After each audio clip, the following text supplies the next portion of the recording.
saya akan memberikan sebuah tutorial ketika teman-teman sudah melakukan sebuah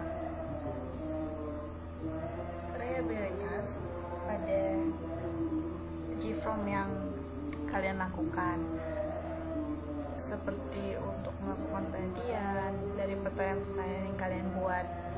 Contoh, ini adalah salah satu tabel scoring yang memang data dari milik saya terkait subjeknya. Untuk pembahasan kali ini mengenai coefficient rate atau bisa disebut juga coefficient validitas. Coefficient validitas setelah teman-teman sudah melakukan rehabilitas entah pada JASP, JASP atau SPSS, teman-teman pasti akan mendapatkan sebuah result atau hasil dari rehabilitas tersebut bagaimana. Untuk contoh dari saya, dari rehabilitasnya dari aplikasi JASP, tentu pada setelah melakukan rehabilitas, teman-teman pasti melakukan pemisahan atau pembagian, baik itu pada saat item baik untuk bagian variabel pada bagian ini maupun item buruk pada bagian ini. Setelah sudah dipisah, tentu pada hasil akhirnya ada yang seperti ini. Entah teman-teman menentukan item baik dan buruk yaitu pada kurang dari 250 atau kurang dari 0,300. Menurut saya hasilnya ini, dan ini item correlationnya. Nah, mungkin teman-teman sudah mendapatkan result ini, terus disuruh oleh pihak pengajar atau dosen untuk mencari sebuah seleksi itemnya menggunakan coefficient rate. Teman-teman bisa nih memindahkan dulu. Untuk memindahkan yang ini hasil rehabilitas teman-teman, lalu ketika per item ini tentu item race correlationnya beda ya per itemnya itu. Nah, dilihatnya dari mana sih? Dilihatnya dari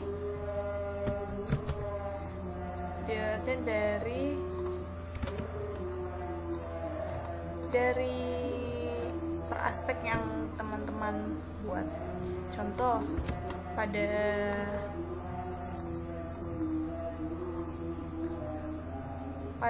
aspek yang saya buat yaitu mengenai kepuasan bekerja. Pada kepuasan bekerja,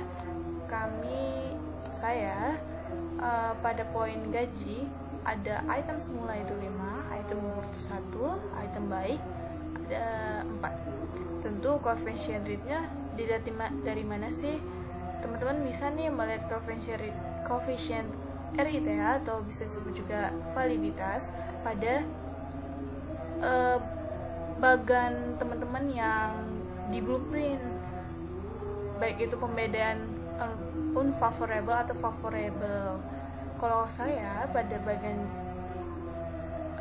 mengenai blueprint gaji, aspek gaji itu ada 2, 9, 14, 17 dan 21. Nah, lalu diurutkan. Yang 2 tentu itu item buruk, berarti pada gaji ini item gugurnya atau item buruknya adalah di angka 2 ini, yang hasil 1 ini.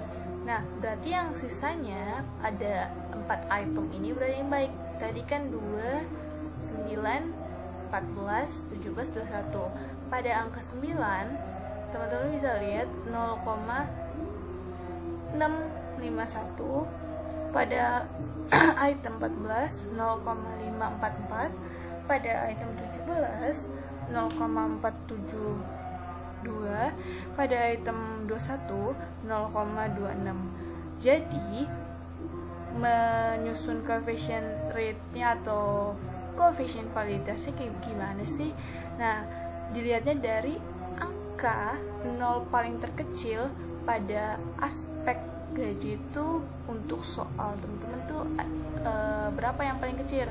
Kalau dalam hasil saya itu tentu yang item 17, tadi 9, 14, 17 sama 21. Dari keempat item itu cuman item 17 yang paling terkecil, yaitu 0,472.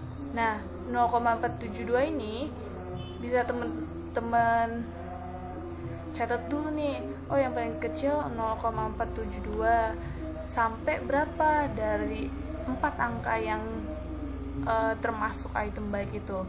Apakah item 9 atau item 14 atau item 21? Jika dilihat kembali pada hasil realitas saya,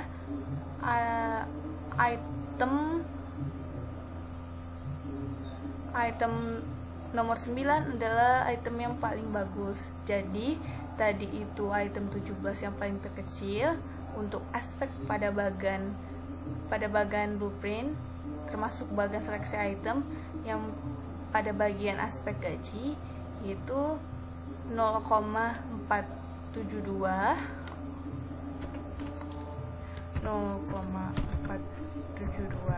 sampai pada item yang tertinggi untuk soal pembagian soal pada aspek gaji, yaitu item ke-9, 0,651.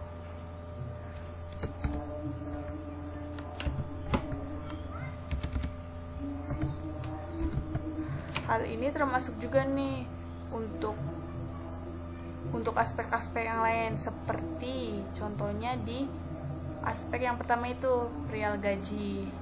Jadi teman-teman lihat awal aspeknya itu yang paling terkecil sama terbesar itu apa aja gitu. Terima kasih.